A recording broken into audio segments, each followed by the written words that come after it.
you tell us a bit about the history of your club, of the Manchester City Women's Supporters Group? Sure, yeah. So we are a branch of the official City Supporters Club. They have 200 branches around the world. There's about 20,000 members globally, and they're celebrating their 70th anniversary this year.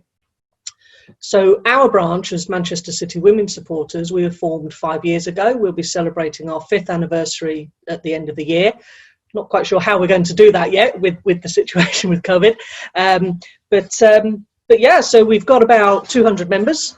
A lot of the supporters clubs are quite regional for the town that they're set in. We're probably a little bit different, where we've got members Manchester, throughout the UK. We've even got a member in France. We've got members in Brazil.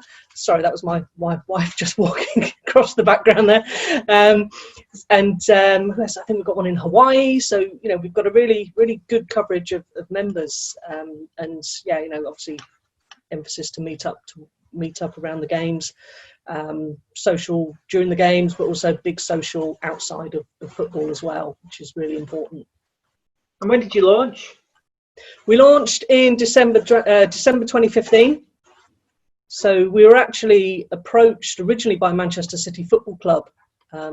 Manchester City Ladies was first formed in 1988 and was pretty much affiliated with Manchester City throughout most of that time. They rebranded in 2013 to Manchester City Women, with the intention of they want a license to play in the Women's Super League, so top tier in England.